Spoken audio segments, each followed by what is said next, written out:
est-ce que ça se ressent vraiment quand on navigue sur un site web plus éco-responsable, plus éthique? Quel est l'impact réel à la fois pour le visiteur et pour le professionnel du SEO et puis même du développeur?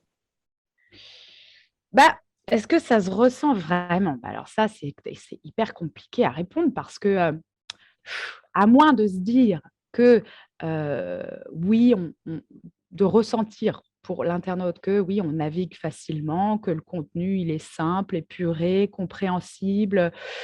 Hem, voilà, peut-être, mais là, finalement, sur cet aspect-là, je pense que l'intérêt, il est ailleurs. L'intérêt, en fait, il est pour notre planète. Donc, il n'est pas réellement dans la navigation sur le moment, sur l'instant T.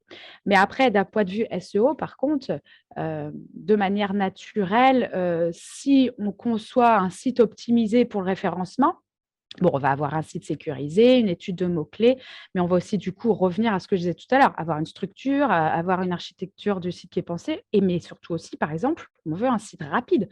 Et un site rapide, c'est un temps de chargement des pages qui est optimisé, et donc aussi des fonctionnalités utiles, un code qui est minimisé. Et donc tout ça, voilà, tout ce qu'on va faire pour la rapidité du site, et ben, finalement, ça va avoir un impact positif sur tout ce qu'on veut mettre derrière le côté SEO éthique et responsable, finalement.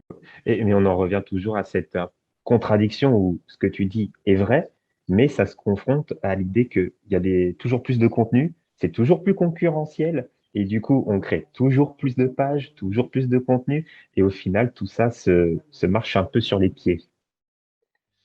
Bah, oui et non, parce qu'à partir du moment où on arrivera justement à dire, à recycler du contenu, à faire des articles qui sont ce qu'on appelle les evergreen content, qui sont voilà, valables toute l'année, pas forcément sur du snacking tout le temps. Bon, c'est aussi un mix, hein, mais je pense que c'est pas forcément contradictoire. Et puis, de toute façon, on n'ira pas à l'encontre d'eux. Il y a toujours des nouveaux sujets.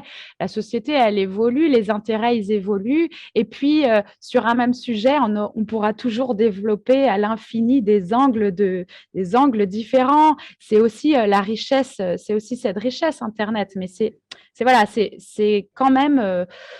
Je pense qu'à partir du moment où on privilégie la qualité de son contenu, bah, son contenu, il est utile, en fait. On n'est pas sur la quantité, forcément. Il y aura forcément toujours davantage de contenu. Mais si on pouvait arrêter d'avoir tous les mêmes contenus en faisant des copier-coller, enfin, des fois, c'est complètement flagrant. On voit bien qu'il y a eu, quand on fait des recherches sur un sujet, forcément, on retombe sur des articles déjà écrits, etc.